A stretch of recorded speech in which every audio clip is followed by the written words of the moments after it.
Ladies and gentlemen, I'm the one and only DJ Storms. It is cold as hell outside, snow has covered the roads, but that's not stopping me from sitting here and talking wrestling. I got some major news regarding some talents that were backstage at Smackdown Live this week. Also, we got some storyline progression on the weekly shows today for the first WWE week of 2018, heading towards the Royal Rumble. So why don't we get straight into the weekly show reviews. Now, let me just say this. Monday Night Raw.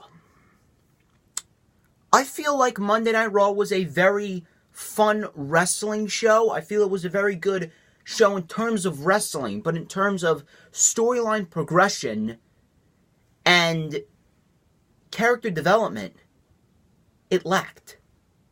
It was just a complete flop. It was a lot of regurgitation.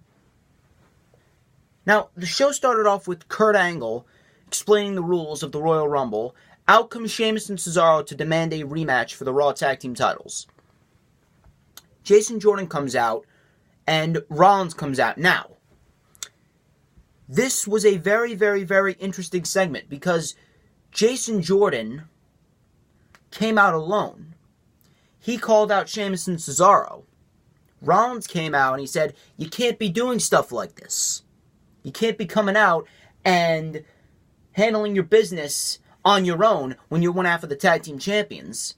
I came out here to protect my half of the tag team championships, but from the way I see it, you're coming out here and you're going to lose. Interesting. Rollins taking a few jabs at Jason Jordan's ego.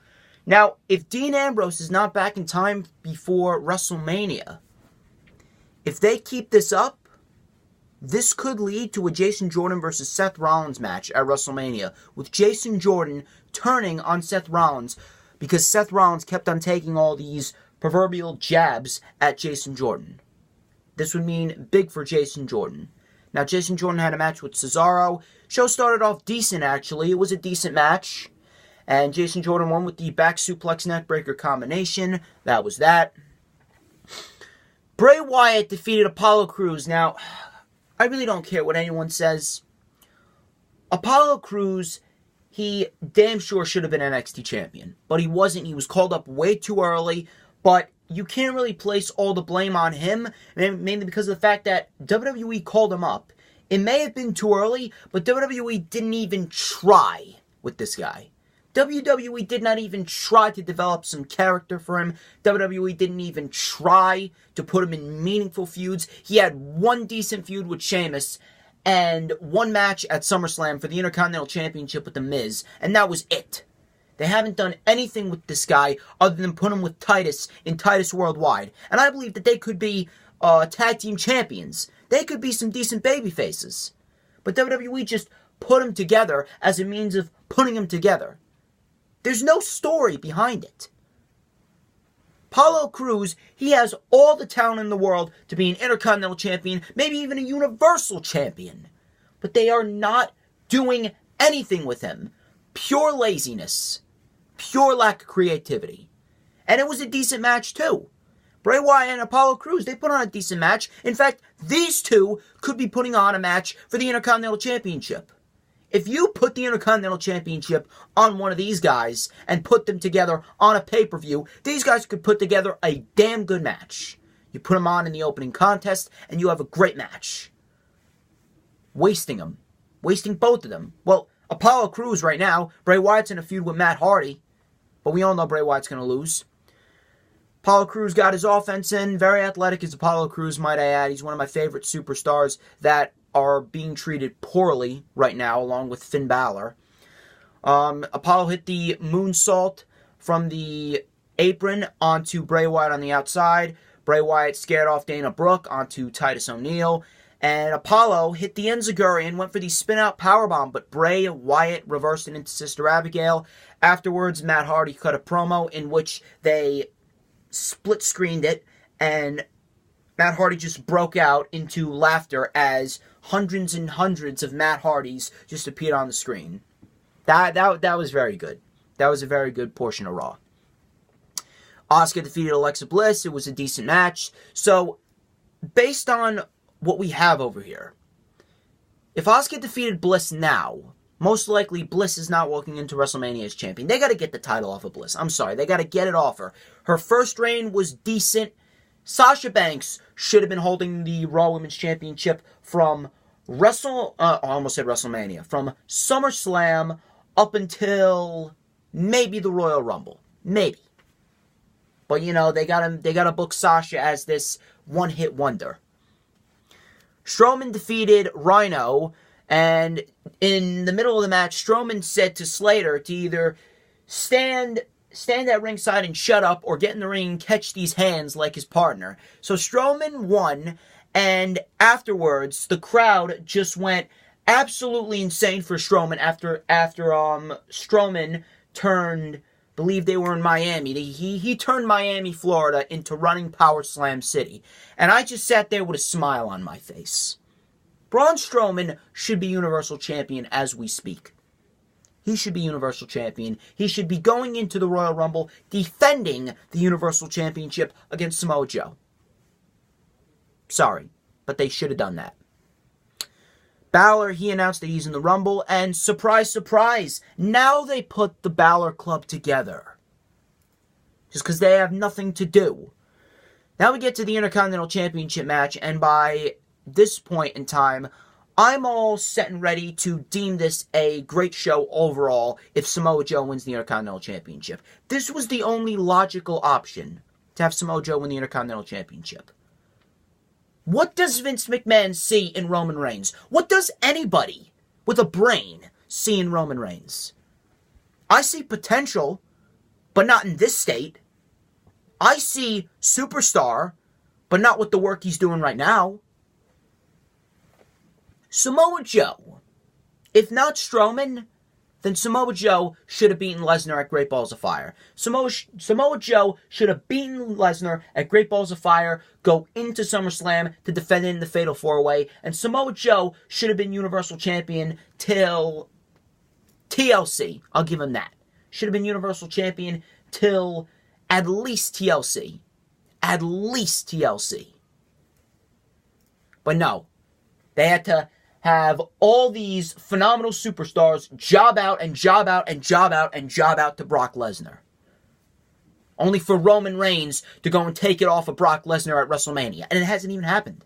Nothing's been confirmed. Roman Reigns and Brock Lesnar have had no interactions since SummerSlam.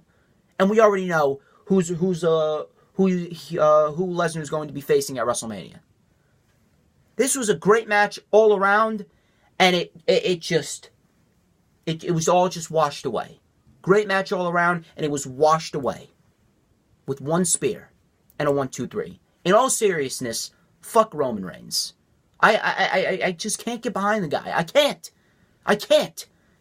Guy can wrestle. Guy can put on great matches. But his opponent does 99% of the work, and all it takes for him to win is a Superman punch and a spear. Sorry, but you know I'm right. And you know, the people like me who have stated this over and over and over and over and over again are right. And you can't tell me any different. Cedric Alexander and Goldust, surprise, surprise, actually defeated Drew Gulak and Arya Daivari. This match, it basically just did what it needed to do, getting Cedric Alexander another win. They probably just threw in Goldust as a last-minute replacement. Should have been Hideo Itami, though. I don't know why they're mixing in the superstars who are non-cruiserweights in with the cruiserweights. If it means taking the weight limit off, then okay, I'm all for that. I'm all for it. Elias is also golden with the Miz Taraj singing the New Year's song that no one knows the words to. Balor Club then defeated Elias and the Miz Taraj. I really hope that this is permanent. If you put the Balor Club together, you have a faction that can carry Raw. That can easily carry Raw for the next 6-7 months. With Balor as the Intercontinental Champion and the Club as the Raw Tag Team Champions. Matter of fact, Balor should take the title off of Roman at Elimination Chamber. Or before Elimination Chamber. Balor wins the Intercontinental title, and Jason Jordan and Seth Rollins should either lose the titles to Carl Anderson and Luke Gallows at Elimination Chamber or WrestleMania. Maybe even before that.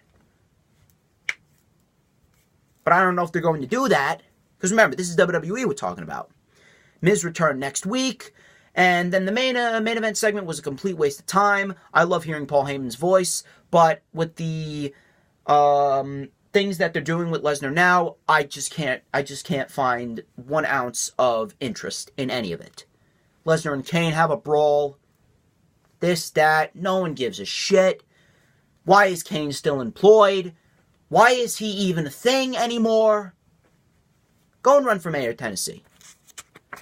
It was a good wrestling show. Ultimately, it did nothing for me. So, we have SmackDown Live. SmackDown was actually a pretty good show. Styles and Bryan kicked off the show. Then McMahon came out, and they were basically just addressing the controversy that went down last week. Bryan then deemed himself, Owens, and McMahon to be at ringside for the main event match between Styles and Zayn. Benjamin and Gable actually defeated the Usos, but the Uso that they pinned was not legal. The 2 men that were in the ring, I believe Shelton then tagged in Gable, and I believe it was Jey Uso that was pinned, but Jimmy was legal. The match was then restarted, and the Usos retained. It was a pretty crazy segment, and I don't really think I would have booked it like this. I would have much rather seen Benjamin and Gable win the tag team titles, hold it till WrestleMania, and then have Rusev and Aiden English take it off of them at WrestleMania. Because Benjamin and Gable have really come into their own as heels.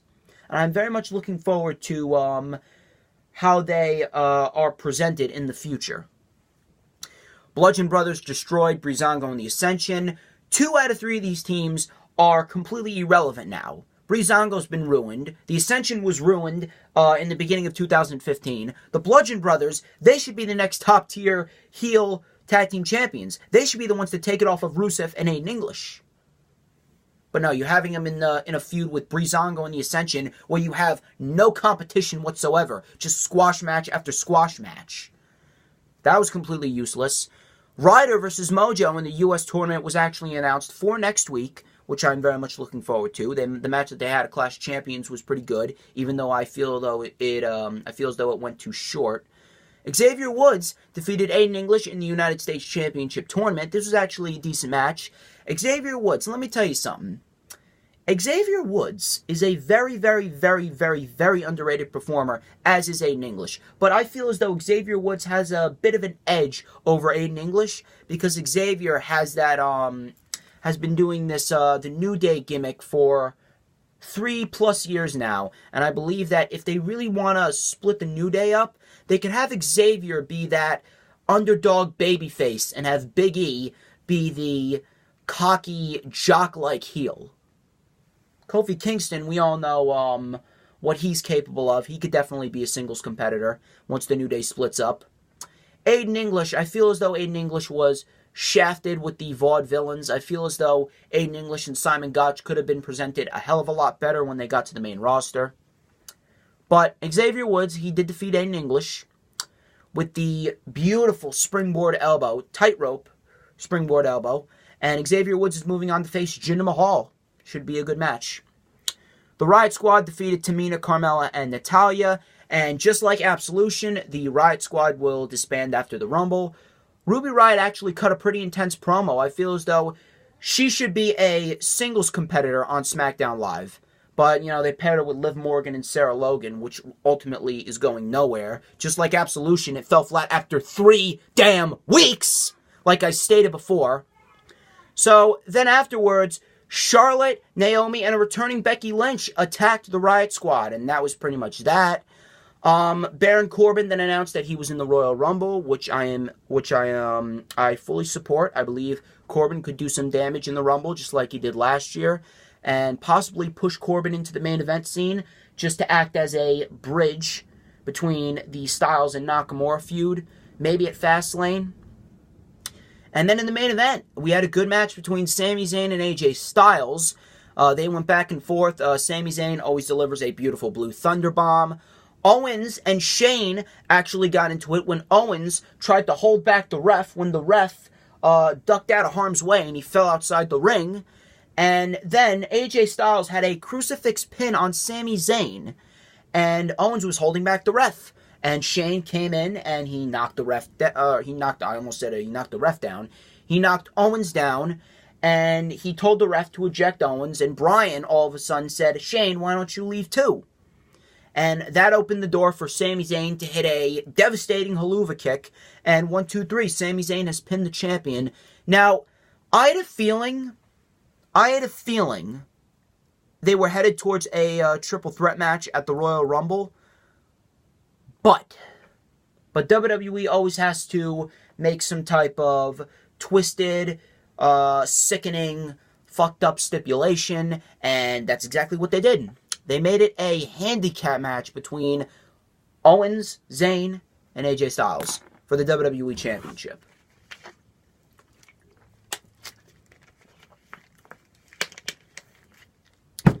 Last year, in the beginning of the year, we had a handicap match. It was Roman Reigns versus Chris Jericho and Kevin Owens for the United States Championship. An handicap match. What did that accomplish? Yeah, it gave Chris Jericho the one championship that's eluded him his entire career, but ultimately, Chris Jericho defended it 3 times within the 12 weeks that he had the championship, lost it to Kevin Owens, won it back, had it for 2 days, and then the United States Championship was treated like a hot potato all year. Now it's vacant. When was the last time we actually had a decent United States Championship reign? The last decent United States Championship reign that at least I could remember was maybe Kalisto, maybe Rusev. I liked Kalisto's U.S. title reign. I liked Rusev's U.S. title reign. Roman Reigns' U.S. title reign, it started off decent, and it fell flat. Just like every other new exciting thing that WWE presents. This should have been a triple threat match. Plain and simple. I'm sorry. It should have been either a triple threat match or either Owens or Zayn versus AJ Styles. Because we already got a triple threat match for the Universal Championship, which is going to probably be the worst triple threat match of the year. We already know what Strowman and Lesnar did at No Mercy. That turned out to be a complete disaster. Now you got Kane in there. I mean, seriously, there is no other match outside of the Royal Rumble matches that I can actually say that I'm interested in other than the United States Championship tournament, because Roode and Mahal are going to be in the finals, and Bobby Roode is going to win his first main roster championship. Because if Jinder Mahal beats Bobby Roode, it's going to be a huge, huge, huge degrade to the Royal Rumble. Mahal cannot win this tournament right out of the gate. Bobby Roode needs to win the championship, go on to WrestleMania. He needs to hold it through WrestleMania. He needs to go all the way to whatever the next SmackDown Live exclusive pay-per-view is. Maybe Payback, maybe Backlash, if that's a SmackDown Live exclusive pay-per-view. And that's when Mahal can take it off of him. That's when Mahal can take it off of Bobby Roode. You can insert somebody else in there, whichever person you bring up from NXT. Mahal could hold it till SummerSlam. Mahal loses it to someone at SummerSlam, and so on from there. Roode needs to win the U.S. title at the Royal Rumble. That was SmackDown. Pretty good show. But all in all, not a wise decision for the Royal Rumble WWE Championship match. 205 Live. 205 Live was actually a good show. I actually enjoyed 205 Live this week more so than I did the previous weeks. The crowd was actually a little more into 205 Live this week. TJP is back. I'm actually pretty excited that TJP is back. I'm looking forward to seeing what he can do, what type of damage he can do in the Cruiserweight division now. He defeated Akira Tozawa. Tozawa actually put out an open challenge, and TJP answered. It was actually a decent match. These two went back and forth, and Tozawa ended up winning with TJP ended up winning with a detonation kick. I really wish Tozawa would have had a longer Cruiserweight Championship reign. I feel as though he was shafted just because of how good Neville was. He should have beat Neville at SummerSlam. Plain and simple.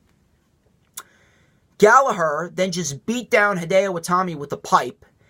And I believe that Itami is just having this feud with Gallagher just to bypass the time, because I believe that the best route to go for WrestleMania as far as the Cruiserweight Championship picture goes is Cedric Alexander versus Hideo Itami. Cedric, once Enzo comes back, Cedric must beat Enzo for the Cruiserweight Championship, go into WrestleMania with that championship, and have Hideo Itami win it. That is the best route to go. Then the main event, Goldust and Cedric Alexander, they defeated Arya Daivari and Drew Gulak. This was actually a good match. Cedric Alexander, we all know, is a phenomenal athlete, probably one of the best athletes on 205 Live. Goldust added a little spice to 205 Live this week. If this means the weight limit is being taken away, I actually hope so. Because I believe that if you mix some guys in there with the main event guys, maybe a TJP versus a Roman Reigns, or a Mustafa Ali versus a Cesaro, a Seth Rollins versus an Akira Tozawa or a Tony Nese, I believe that would be fantastic. All in all, I actually enjoyed 205 Live the most this week. NXT was just basically a couple of reruns, a couple of interviews with some superstars, so we don't really need to go over NXT. We're going to start getting back into NXT next week, actually.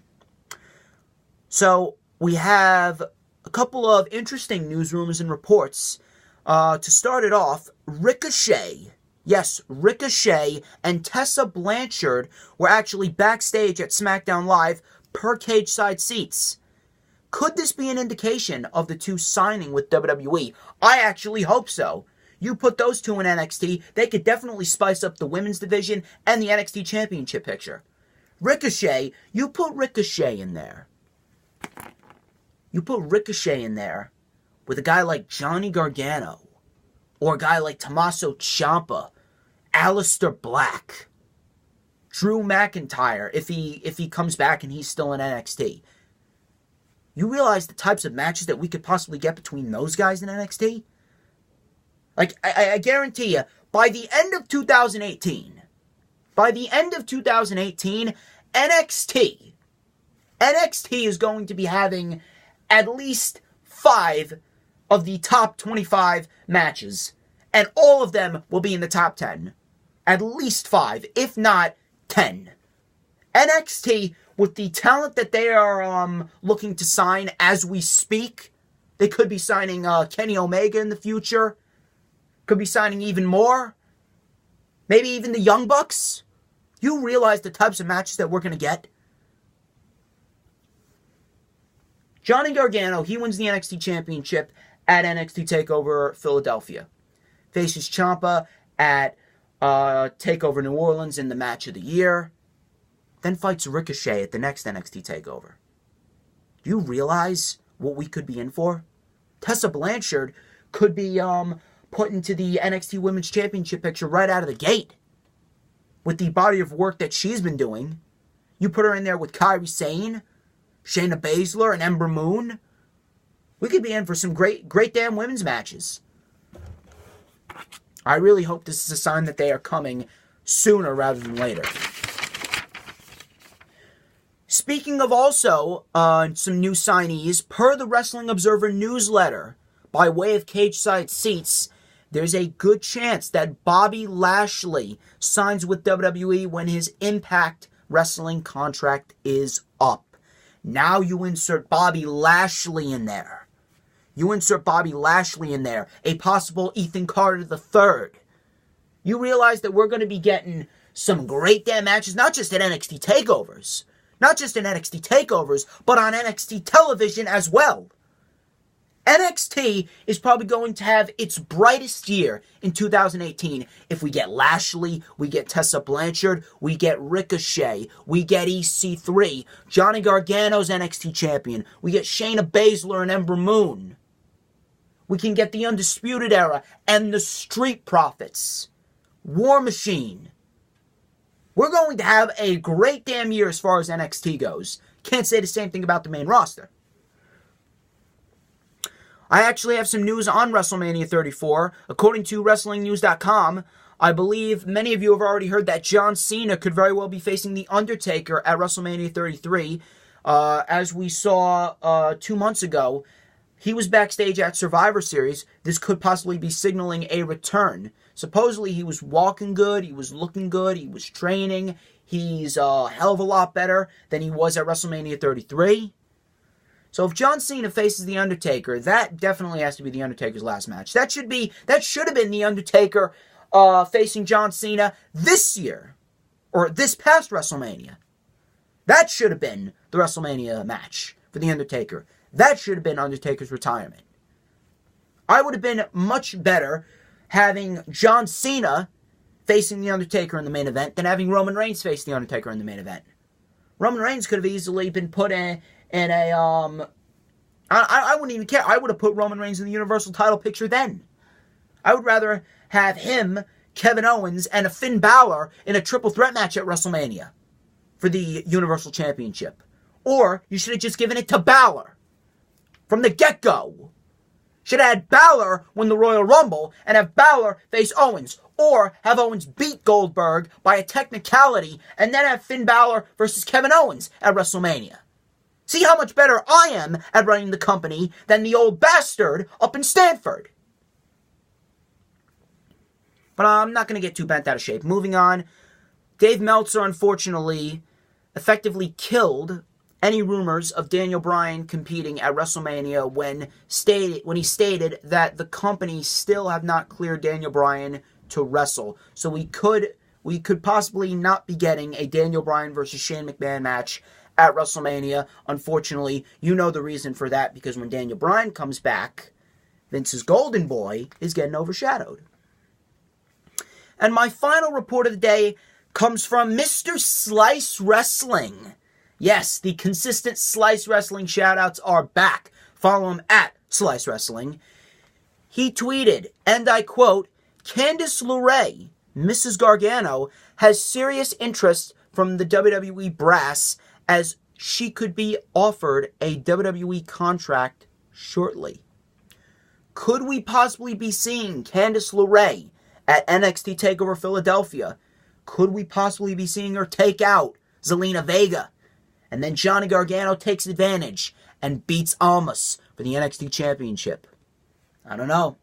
Keep your eyes open. Ladies and gentlemen, that wraps up this edition of the very first Lightning Flash update of 2018. I would like to thank each and every single person who tuned into this video. Do not forget to follow me on Twitter and Instagram at TheDJStorms. Do not forget to tune in to the Lightning Flash update next week.